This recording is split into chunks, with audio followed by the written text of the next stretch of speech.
In 1878, in the borderlands of Indian Territory, 12 men left a trading post in daylight, and 2 returned with bloodied boots.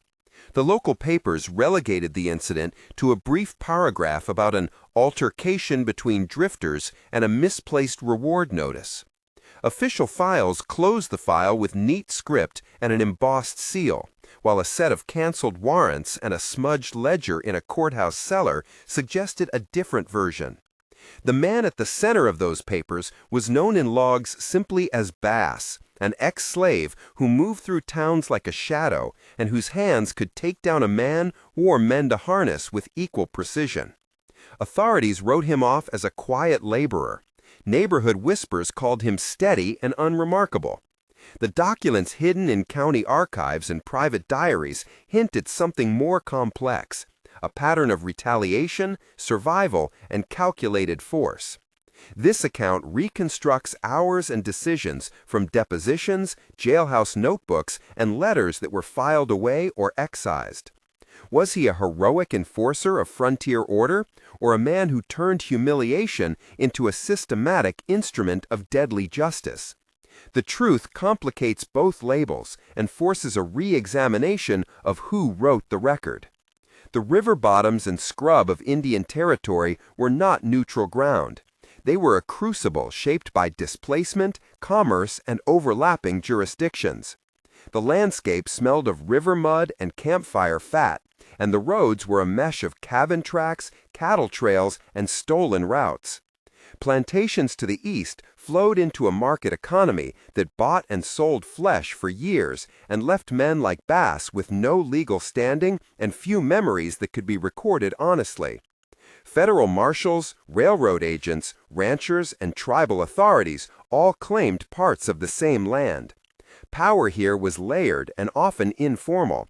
A word, a ledger entry, a sheriff's nod could be worth more than a verdict.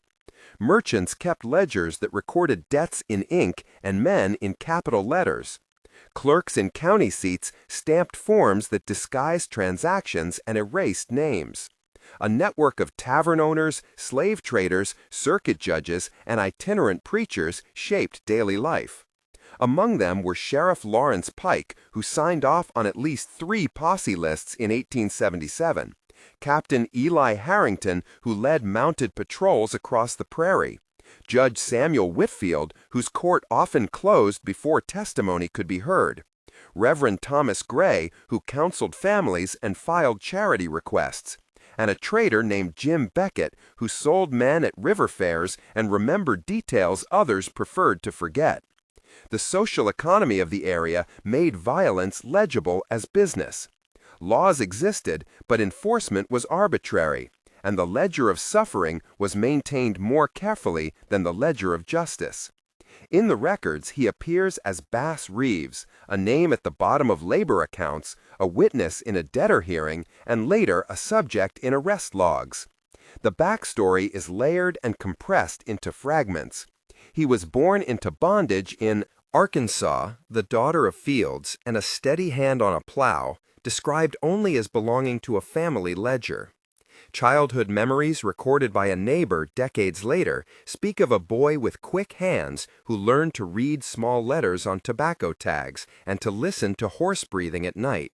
He married, lost family to fever and to sales, and moved with the tides of forced labor into the borderlands. Work taught him to dismantle locks and to strip harnesses with silence. A jailhouse affidavit from 1891 calls him methodical, calm, and notes his eyes like weathered iron. In his 30s, he appeared on a list of recruits for a territorial posse, and later in a sparse pay register for a deputy marshal's office. Those documents paint a man who had acquired skills under coercion and turned them into competence under pressure. His hands bore scars from barbed wire and hammer blows. His voice was quiet yet decisive. He learned to ride with a saddle that fit like a second skin and to read tracks under low light. 3 recollections are consistent: a neighbor housewife who wrote about the smell of pipe smoke around his seat, a young clerk who noted his habit of straightening papers before he read them, and a freedman who swore that Bass never boasted but never failed to act when the law would not. These details form a backstory of survival, adaptation, and a growing capacity to convert humiliation into tools. The inciting sequence began with a complaint. A wagoner named William Crane reported a theft of horses and a scuffle outside a saloon one autumn night. Witnesses differed. One man claimed an argument over a debt escalated and a black man ran off with 2 horses. Another sworn statement said several men cornered someone near the stables and that a man later identified as a trader named Beckett dragged a prisoner to the riverbank. They beat him until he crawled like a dog, wrote a housewife in a letter kept by Reverend Gray. That night, Bass left a work detail and was seen walking into brush with a bundle across his shoulder. A posse was assembled. Captain Eli Harrington sent mounted men. Sheriff Pike signed the warrants, and Deputy John Carter mounted a search. Dialogue from depositions shows how small decisions shifted into violence. "Where did you see him?" Carter asked a tavern boy. "By the cedar lot near the ford," the boy answered. "When did you last see him?" Harrington pushed. "It was after the last bell," Crane said. "We follow the main trail, then split," Pike decided. "Make sure no one cuts to the creek," Harrington warned. "Why would he run with a bundle?" Carter muttered. "Maybe he had help," Crane suggested. "Then we find the help too," Pike replied. "Keep your eyes on the ground," Harrington told his men. The senses sharpen in those accounts, the smell of wet wool, the iron tang of blood on leather, the crunch of dried leaves under boot, the taste of dust that filled mouths under urgent shouting. Witnesses later described the brush like a throat that swallowed light, a place where shadows pooled and horses stamped nervous, and the cold struck the back of the neck. The hunt turned into a campaign with tactics that mixed local knowledge and sudden brutality. Men were posted at fords and lesser crossings, ropes were thrown across paths, and dogs were used in runs. Records show that the posse split into 2 groups and conducted a sweep along the river bend, while other men scoured barns. In 3 separate depositions, civilians reported seeing a group take position in a line and wait for a rider to cross between them. The first kill was described in a ledger as a justifiable death. Neighborhood letters called it murder. Bodies were found with rope marks and blunt force trauma, and notes signed by a coroner gave cursory cause of death. The community reacted with fear and gossip, names circulated, and reputations were damaged. Among the reactions were a woman named Sarah Reeves who hid a chest in an attic and mailed a letter to an uncle in another county, a blacksmith named Daniel Brooks who cataloged bullet wounds and kept a crude list of names found at the scene, a bootmaker named Thomas Reed who patched horses and later testified to tracks, and a freedman called Elias Moore who gave a sealed statement about seeing a constable handcuff someone after a beating. The killings had the imprint of planning. There were calibrated pauses before shots and a pattern of movement that suggested more than spontaneous rage. In an extended scene, the discovery of a body takes form with voices and sensory detail. "By God, look at his face," Reed said. "The rope burned his skin," Brooks replied. "Who did this?" a neighbor demanded. "Men on horseback left at dawn," Reed answered. "They came from the East Road," Moore said. "That was Harrington's crew," someone whispered. "Bring blankets and cover him," Sarah pleaded. They wrapped the body in a coarse blanket. The smell of smoke from a nearby hearth mixed with the metallic bite of blood, and the earth felt soft, as if it had been waiting. Each line in the depositions carries the scrapes of reality, a name, a time, a contested motive. Procedural descriptions show how authorities closed files quickly. A coroner wrote a short, formal note, and the local court docket marked the incident as resolved in a brief entry. Chain of custody records were informal at best. The sheriff signed for evidence with a flourish, and an inventory listed 2 pistols, 1 saddle, and a scarf. The inquest transcript was 3 pages long and contained phrases like "no further action required" and "affirms no foul play suspected." In technical terms, the process lacked standardization. Evidence storage often meant a clerk placing items in a trunk in the clerk's office, a report that is later contradicted by a ledger entry showing a missing pistol. A short technical note from a clerk reads that marks were noted on the skull and that a knife was cataloged but not retained for trial. The result was a paper trail with gaps that invite reconstruction and suspicion. As deaths mounted, the response escalated. Feral attention moved in. Reports were sent to an agent in Fort Smith, and a captain from the Marshal's office arrived to review files. Official correspondence shows friction between local officers and federal overseers, a series of letters that alternated between reprimand and vague commendation. Captain James Herring, in a memo, criticized the haste of local inquests, yet recommended caution when confronting men who had learned to move through territory with stealth. Military-style tactics were adopted. At times, mounted patrols used coordinated flanking maneuvers, scouts laid false trails, and signals were sent by whistle and smoke.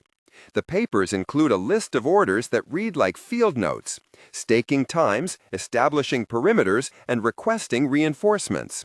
In several filings, there is an accusation that county authorities removed documents from the court to shield named individuals.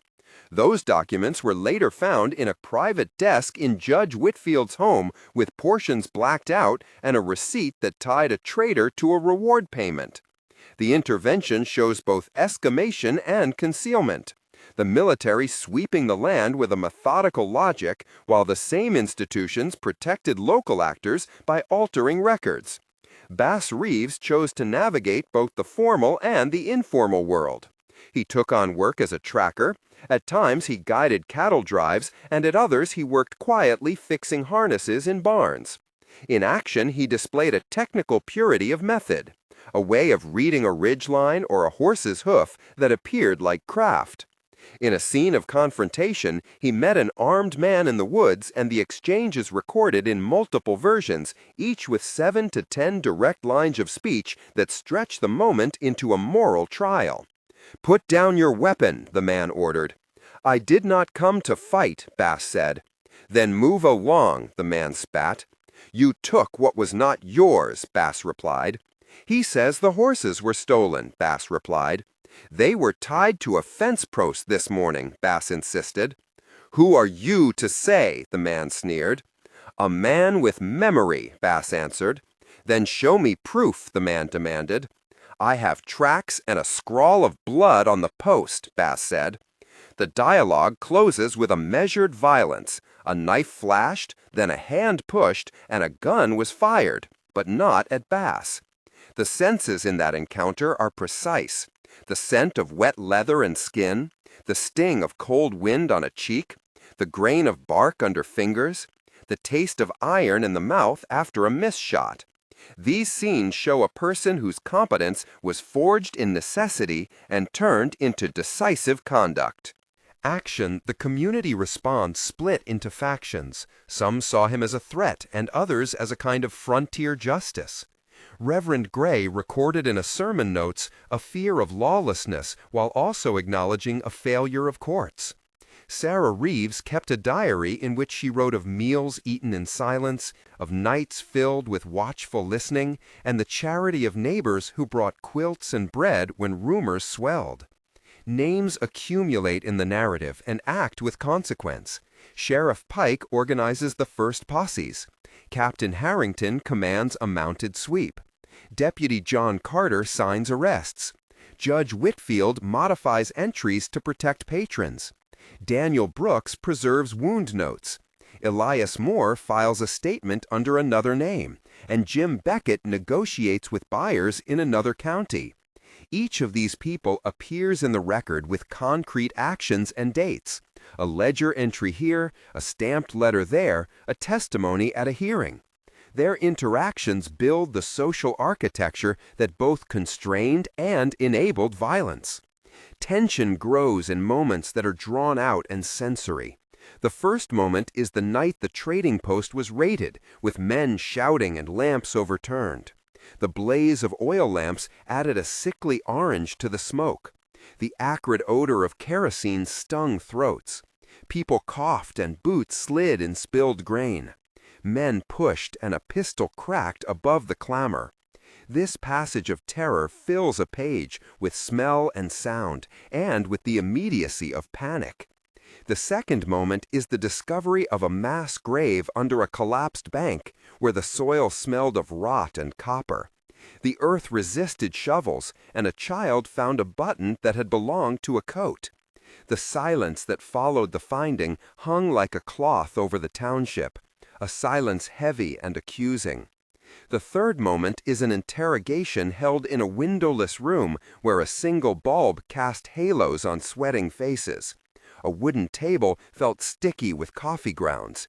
A witness described names and dates, and the metal of a spoon trembled when someone dropped it. These exchanges forced the community to voice its fears and to name conspirators. Each of these sequences runs to 500 to 600 characters with compressed sensory detail and moral pressure. Technical expositions recur when cases demand it, and they are kept concise. The inquest procedure of the county was simple. The coroner examined bodies, recorded cause, signed forms, and sent a summary to the clerk. Evidence was cataloged in handwritten lists and stored in trunks or small chests. No formal fingerprinting existed. Therefore, marks and witness description were primary identifiers. Chain of custody relied on signed receipts and a limited number of witnesses. Transfer of items across county lines required a warrant and a signed docket entry. Those notes are short and procedural and show how easy it was to lose an item or alter a recounting. As the narrative advances, Bass moved into the orbit of the Marshal's office. Formal authority meets pragmatic enforcement. He began to ride with deputized men to bring in outlaws for reward, and at times to confront those who had attacked his family or neighbors. An internal memo from an agent notes that he became known for bringing suspects in alive when possible, but also for not shying from lethal force. In confrontations recorded in letters and oral testimonies, he is alternately careful and ruthless depending on context. In one long exchange of direct speech at a farm, he confronted 3 men accused of setting fires, and the conversation lasted with 8 recorded exchanges before a decisive act. "What proof do you have?" the oldest man asked. "I have charred rope and witness names," Bass answered. "Those men were hired by my cousin," the man said. "Then name your cousin," Bass demanded. "If you are the law, then follow it," the man said. "I am here to stop the fires," Bass replied. "You will make enemies," the man warned. "I have more enemies than time," Bass said. "Then do what you must," the man finished. The moment ends with an exchange of glances, the smell of smoke, and the heavy press of inevitability. By now, the archive shows both service and reprisal. Registers list actions outside court oversight, reports of summary justice, and pay stubs for rewards captured and denominations for returned goods. A technical note describes how warrants were requested by telegraph and stabled at a post office, then conveyed to deputies, a process that took days and that allowed for informal action in the interludes. Veterans who later wrote memoirs recall riding side by side with Bass and give details of meals eaten by firelight, the grit of beans, and the warmth of fresh bread passed around the group. Other documents show petitions from families who claimed vigilante murder and asked for redress. These petitions were sometimes taken up and sometimes set aside, depending on the cost of pursuing a claim.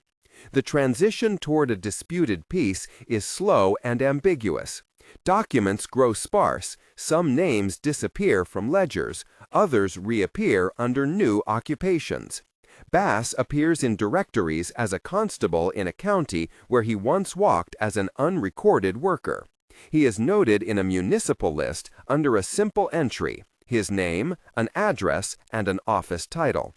Scholars later puzzled over gaps in the record, a set of blacked-out pages in the Whitfield chest, a missing volume in the state archives, and a series of small notations in a private collection that hint at payments made under the table.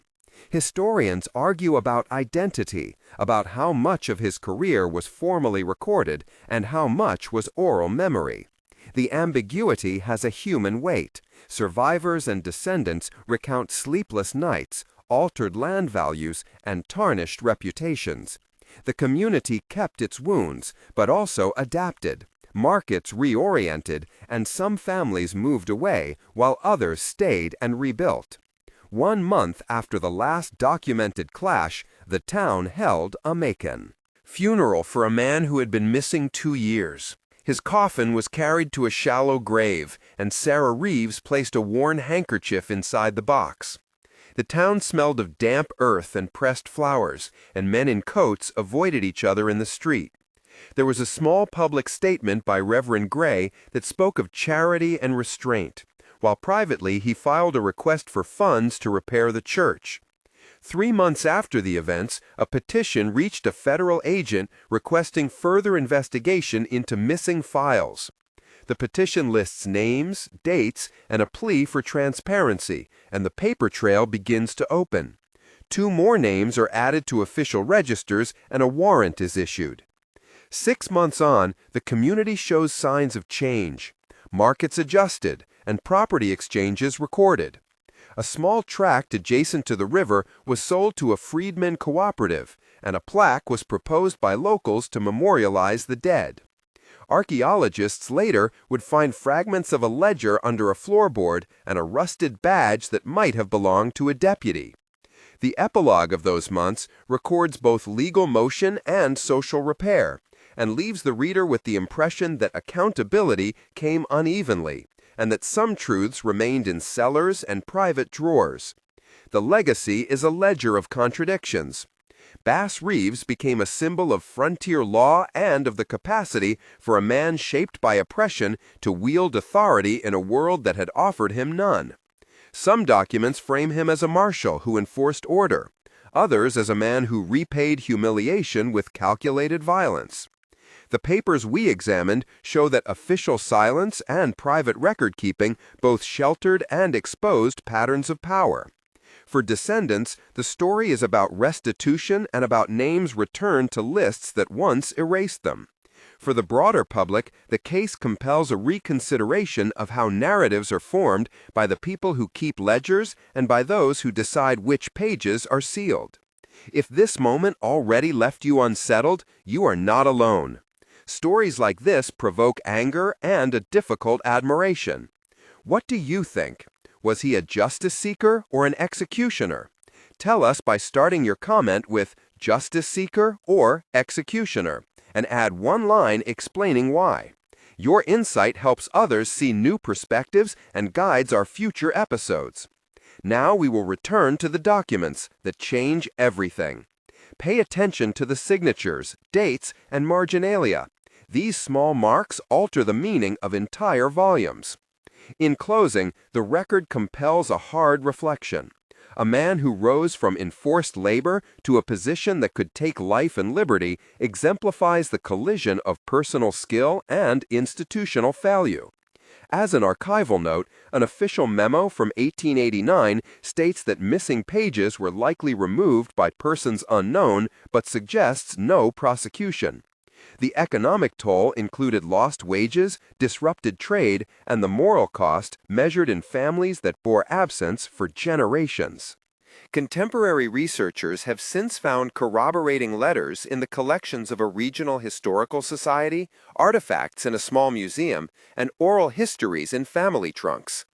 Each source adds texture, and each gap asks us to read between lines and cellars. The final image is of a ledger closed and a town that learned to mask its history while a river continues to carry away small items, coins, scraps of paper, and the occasional button, as if memory itself passed downstream. If this story moved you, Reflect in the comments and subscribe for more investigations that follow documents and voices into the places institutions tried to forget.